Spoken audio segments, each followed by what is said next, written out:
seguimos hablando claramente con la presidenta del Polo Democrático. Quiero preguntarle en esta última parte del programa del tema del estatuto de la oposición. Ustedes accedieron después de la reunión con el presidente Santos a volver a la mesa. Pero hay cosas que no les gusta. ¿Qué es lo que no les gusta del estatuto de la oposición que es tan necesario en Colombia? Bueno, lo primero es resaltar que el presidente Santos se ha comprometido con el Polo a que si la Corte Constitucional no arregla el engendro creado por el Congreso con el censo electoral, él va a objetarlo. Pero ya no lo puede objetar después de que la Corte lo avale. Si la Corte lo avala, él no puede porque es un acto legislativo. No van a decir que el presidente es inconsecuente, ni más faltaba. Él tiene la facultad presidencial de objetar por inconveniencia un artículo de la ley si la Corte no lo declara inconstitucional antes. Este tiene control constitucional previo porque es una ley estatutaria. Sí. Así es que en eso pues le damos la plena confianza al señor presidente de la República en su palabra, y por eso regresamos a discutir un estatuto de oposición que está sobre la mesa. Nosotros hemos planteado que el Polo Democrático o cualquier partido de oposición, mañana le dijimos al señor presidente, podía ser el propio partido de la U, porque no se legisla para un gobierno ni para un cuatrenio, sino para el resto de la vida. Necesita la oposición acceso a los medios de comunicación. Acceso en qué perspectiva, no como la que tenemos normalmente, como esta entrevista, que es un espacio que yo celebro y es muy importante, sino un acceso a los medios de comunicación con nuestra propia agenda, sin que sea mediatizada por interés de terceros. Y eso solo lo puede dar, por ejemplo, un programa de televisión que no sería solo para la oposición, sería para todos los partidos políticos. Nosotros necesitamos ese acceso permanente para poder expresar cuál es nuestra alternativa, por qué criticamos A, B o C de la política oficial, y no solamente la crítica, sino cuál es nuestra alternativa a esa posición que criticamos. Y eso empieza y termina por acceso a los medios de comunicación. Sin eso, hoy no hay una oposición viable ni en Colombia ni en ninguna parte del mundo. Y esa es nuestra principal crítica. ¿Los espacios que tienen todos los días en los canales no son suficientes para ustedes? No, nosotros tenemos 3 o 4 veces al mes un espacio de 2 minutos entre los programas, un espacio institucional, ahora lo han expandido a la radio, pero fíjese, cómo sería de interesante que un partido político de oposición pudiera tener media hora cada 8 días para exponer su punto de vista, y que la gente que quiera escuchar qué piensa la oposición sepa dónde sintonizar para escucharlo. El proyecto contempla, por ejemplo, derechos de réplica de ustedes, contempla que después de una locución presidencial pueden ustedes contestarle al presidente. ¿Eso les parece bien? Eso nos parece súper bien, pero es que viene demasiado limitado. El derecho de controversia, que llamamos eso, cuando haga una alocución el señor presidente, lo limitan a 20 minutos en julio y a 10 minutos en diciembre. Eso es un avance frente a lo que hay hoy en día, que es 0 minutos. Pero nosotros quisiéramos tener la oportunidad real de estar haciendo los planteamientos de manera permanente, no de manera exagerada. A mí me parece que un programa de media hora en televisión, una vez a la semana de canal institucional, es algo que le vendría bien al país, y le vendría bien que no fuera solo el Polo, le vendría bien que pudiera conocer de la misma manera qué piensan los verdes, qué piensan los indígenas, desde luego qué piensa la coalición gobernante, lo saben todos los días. Sería menos necesario, pero desde luego nosotros no nos opondríamos a que eso fuera así. ¿Cómo ve usted el tema de la unidad nacional? La vi el otro día quejándose de que la aplanadora hace que lleguen precocidas las leyes. ¿Usted cree que falta deliberación realmente del Congreso? Sí, mucha. Eso se lo planteamos al señor presidente de la República. En ese punto no tuvimos acuerdo, como podrá usted imaginar, pero la verdad es que algo tan importante como la formación de las leyes tiene que incorporar el derecho constitucional que le cabe a todos los partidos elegidos con su representación en el Congreso a participar en las deliberaciones de las comisiones y a participar en la formación de las leyes. Desde luego que lo que se apruebe va a ser lo de la mayoría, no se va a aprobar lo que dice la minoría, pero muchas veces se ve enriquecido el criterio de la mayoría con las glosas y los planteamientos y las propuestas de la minoría. Eso no está sucediendo. El ejemplo, la ley del plan de desarrollo.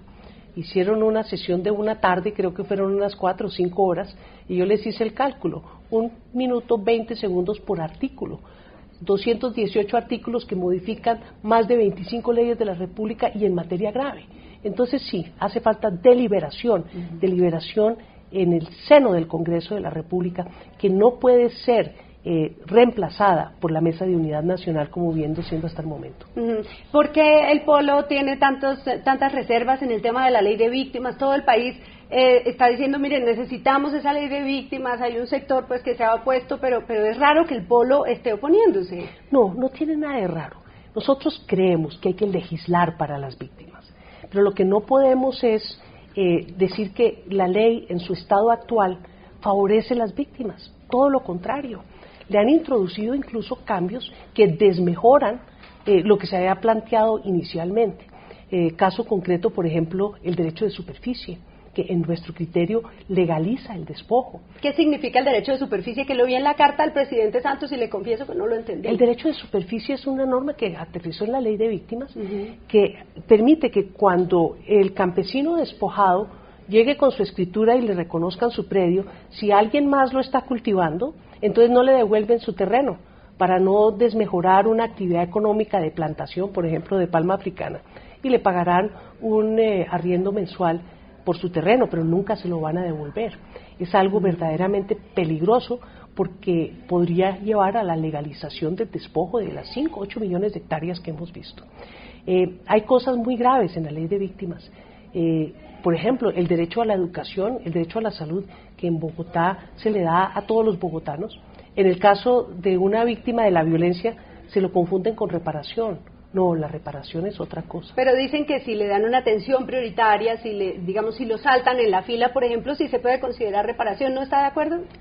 Yo personalmente no estoy de acuerdo y las víctimas tampoco. Y otra parte muy, muy grave es la falta de atención al tema de la verdad. La verdad es fundamental para la reconciliación nacional.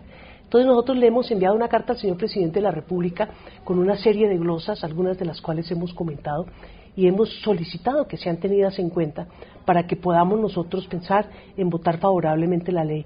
Pero en el estado actual es un poco demagógica y un poco menos de contenido lo que se requiere, mucho más de contenido lo que se requiere para satisfacer los estándares nacionales de la Corte Constitucional y los internacionales del derecho internacional. Esta va por debajo de lo que ya ha expresado la Corte, por ejemplo, en sentencias tan importantes como la T-025 sobre población desplazada. ¿Cómo se sintieron en esa discusión con el presidente? ¿Sienten que ha cambiado algo de este gobierno a los anteriores? Bueno, desde luego que sí. Yo quiero decirle que para el Polo Democrático fue muy importante recibir la invitación del señor presidente de la República. No solamente recibir la invitación, sino tener la oportunidad durante 2 largas horas de intercambiar. El señor presidente de la República, desde luego, ha hecho el reconocimiento de que la oposición no solamente es necesaria, sino útil en una democracia, y eso es muy importante, porque venimos de 8 años de estigmatización y de persecución, y pensamos que este cambio de tercio puede ser muy saludable, y esperamos que podamos seguir transitando el camino del dicho al hecho, que es lo que a veces pasa con falta de claridad, que mucho se habla de garantías pero poco se concretan. Pero quiero decirle que el hecho de que el señor presidente de la República se haya comprometido con lo del censo electoral, para nosotros es una muestra de muy buena voluntad. Ya estamos terminando, pero quiero preguntarle si usted no siente que la evidente e innegable derechización del partido y todas las polémicas internas que tiene del país y las polémicas internas que ha tenido el Polo Democrático están reduciéndole el espacio a la izquierda democrática en Colombia. ¿Usted cree que eso está ocurriendo? Mire, el espacio de la izquierda está abierto. Las grandes movilizaciones que se están dando en todo el país son demostración de ello. Que nosotros como partido tengamos insuficiencias, pasemos por etapas críticas, no le quitan el espacio necesario a una alternativa que ha demostrado que genera mejor crecimiento con distribución del ingreso y con esperanza de algún día poder combatir la pobreza. Eso fue lo que le dijimos al señor presidente. Le criticamos y le glosamos su plan de desarrollo, porque compartimos el objetivo de eliminar la pobreza, pero vemos que las normas que allí están contempladas van en dirección contraria. Por eso es tan importante el debate, por eso es tan importante que la oposición sea considerada, sea escuchada, y que en temas que van más allá de las diferencias políticas de un partido o a otro y que comprometan el interés nacional, sepan que el Polo Democrático Alternativo no es inferior a sus responsabilidades para con Colombia. Muy bien, pues muchas gracias por hablar claramente, doctora Clara, nunca mejor dicho.